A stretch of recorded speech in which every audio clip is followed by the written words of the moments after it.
जहां तक वक्फ की बात है तो ये ईमानदारी से एक प्रयास है जो कि भारत के संविधान के अनुरूप व्यवस्था को सुचारू रूप से चलाने के लिए, गरीब मुसलमान को उसका हक दिलाने के लिए।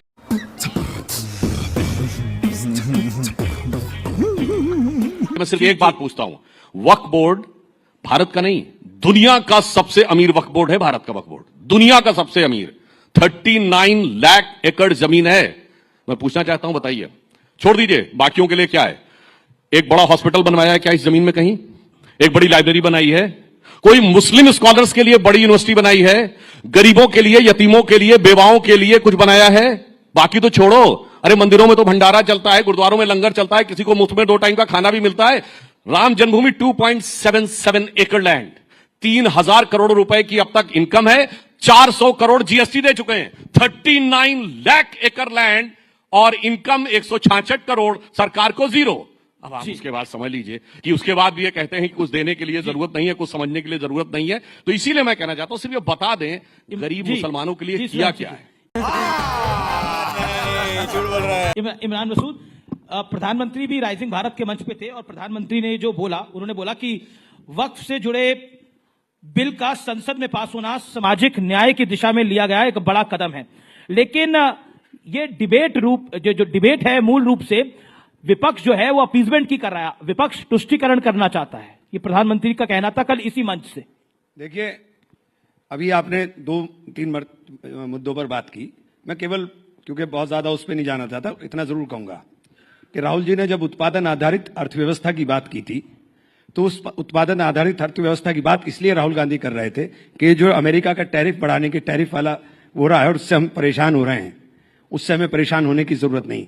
भारत अपने आप में इतना बड़ा देश है कि हमें दूसरे के ऊपर निर्भरता कम से कम होनी चाहिए जी। और मुझे नहीं पता, ये जो टैक्स आपने बताया कि मेडिकल की जो दवाइयों के ऊपर कुछ छूट मिलने का था, मैं चूंकि मैंने जानकारी बढ़ा नहीं, मुझे कहीं दिखाई नहीं दिया, हो सकता है आप सच हो, लेकिन आपको तो बोलने में महारत है, इसलिए मैं 100% कुछ नहीं कह सकता कि वो उसमें क्या है क्या नहीं। कोई भी चेक कर सकता है जाके, नेट पे जाके। वो 5 जून तक है, फिर उसके बाद भी लागू किया जाएगा। सो डोंट भ्रमित मत करिए। एक्सेप्ट कर लिया कि अभी है तो 5 जून के, देखिए 5 जून में कौन सा वक्त है? दूसरी चीज, जब आपने वक्त की बात, मैंने प्राइम मिनिस्टर को कोट किया जी, वक्त की बात की, और प्रधानमंत्री ने जब ये एक बार जब आए, उन्होंने कहा कि मैं देश के अंदर मुसलमान के एक हाथ में कुरान और एक हाथ में कंप्यूटर देखना चाहता हूं। गरीब मुसलमानों को हक मिल रहा है। मैं बोल रहा हूं ना जी। जब उन्होंने ये बात बोली थी तब ये बहुत अच्छा लगा था कि प्रधानमंत्री जी ने ये बात बोली है, लेकिन करना उसके बिल्कुल उलट है।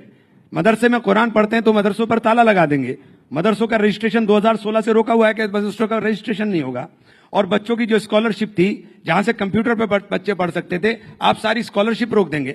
अलीगढ़ मुस्लिम यूनिवर्सिटी, जो यूनिवर्सिटी सेंट्रल यूनिवर्सिटी है, उसके लगातार फंड के अंदर कटौती करते चले जाएंगे और 2 सेंटर उसके बंद होने के कगार पर आ जाएंगे। और उसके बाद फिर ये आप उम्मीद करेंगे कि आप मुसलमान की शिक्षा की बात करेंगे। सही पकड़े हैं आपने वक्फ बोर्ड के लिए कहा, सबसे पहली बात, मैं चूंकि जेपीसी का मेंबर था, मेरे पास सूचना आई थी जेपीसी में कि हमारे पास 9 लाख एकड़ लैंड है, 9,44,000 एकड़ लैंड है। लेकिन वो 9,44,000 एकड़ लैंड पिछले 8 महीने के अंदर 39,000 एकड़ कैसे हो गई, ये समझ से बाहर है। और ये कौन सा आंकड़ा आया, ये भी समझ से बाहर है। क्योंकि आप क्या बोल रहे हो, आपको यही नहीं पता है। आपकी सरकार ने 2021 में सुप्रीम कोर्ट में एफिडेविट देकर कहा कि हमने 100% प्रॉपर्टीज का डिजिटलाइजेशन करा लिया है, लेकिन जब आप जेपीसी के अंदर आते हैं तो कहते हैं नहीं कराया है। आप सुप्रीम कोर्ट में बोलकर आए हो, और सुप्रीम कोर्ट में आपने कहा है, हमारे किरण रिजिजू साहब पार्लियामेंट में स्टेटमेंट देते हैं कि 4,99,000 से लगभग दुगनी प्रॉपर्टी हो गई। अरे भाई, दुगनी प्रॉपर्टी कैसे हो गई? किसी ने वक्फ तो किया नहीं, किसी ने वक्फ नहीं किया इतना। हिंदुस्तान के अंदर जो वक्फ है, 90% वक्फ प्रॉपर्टीज 1906 से पहली है। 1906 डेट किस लिए कोट कर रहा हूं कि 1906 के बाद ये तो देश की संसद भी किसी ने वक्फ की बोल दी। प्रयागराज में जहां महाकुंभ हो रहा था उसको भी वक्फ का बोल दिया। मुझे आप बोलने का मौका दीजिए। जी 20 सेकंड। जब पार्लियामेंट में आप बोलते हो, कि पार्लियामेंट भी वक्फ का ना, मैं नहीं बोलता, क्लेम किया। क्लेम किया। एक मिनट, बदरुद्दीन अजमल ने क्लेम। एक मिनट। बदरुद्दीन अजमल कोई मुसलमान इस्लामिक वो थोड़ी हो गए कि बदरुद्दीन अजमल किस हैसियत से वो क्लेम कर देंगे? बदरुद्दीन अजमल ने अगर प्रॉपर्टी वक्फ की है तो बदरुद्दीन अजमल क्लेम कर सकते हैं। बदरुद्दीन अजमल की हैसियत नहीं है कि बदरुद्दीन अजमल क्लेम कर देंगे। वो जो मस्जिद है पार्लियामेंट के सामने, वो रायसीना गांव की मस्जिद है। 1911 में जब लुटियन जोन बनाने की बात हुई, जब लुटियंस बनाने की बात हुई, तो इन 123 प्रॉपर्टी, जिसका बार बार पार्लियामेंट में बहुत बार जिक्र हुआ कि हम एक तरफ, आप बोलते हैं, एक सेकंड सर, एक तरफ आप बोलते हैं मस्जिद नहीं कब्जाएंगे, दरगाह नहीं कब्जाएंगे, ईदगाह नहीं कब्जाएंगे, कब्रिस्तान नहीं कब्जाएंगे, लेकिन 123 प्रॉपर्टी का बार बार जिक्र करेंगे पार्लियामेंट में। उस 123 प्रॉपर्टी में 123 की 123 प्रॉपर्टी ये 4 ही हैं ये बड़ी अच्छी बात कही आप। जो अंग्रेजों से झगड़े के बाद 1913 के अंदर वक्त को दी गई। ठीक है, ये वही प्रियंका भी बोल लें, फिर उसके बाद सुधांशु जी आप एक साथ आंसर दीजिएगा। असल में आपने इतना वाइड क्वेश्चन था, उसे बहुत शॉर्ट में हो नहीं रहा मुझसे, पूरा आप पूरा अगर कर लेंगे बाकी टाइम मैं आपको, बाकी टाइम आप मुझसे ले लीजिएगा, लेकिन इसे पूरा हो हाँ बिल्कुल बिल्कुल बिल्कुल बिल्कुल। तो ये जब प्रधानमंत्री जी ने कहा कि हमने ये गरीब मुसलमानों के लिए, पसमंदा मुसलमानों के लिए, आप इसमें मुझे ये मेरे पास कानून रखा हुआ है, इसमें एक जगह बता दिए पसमंदा मुसलमानों के लिए कुछ करने का क्या हो।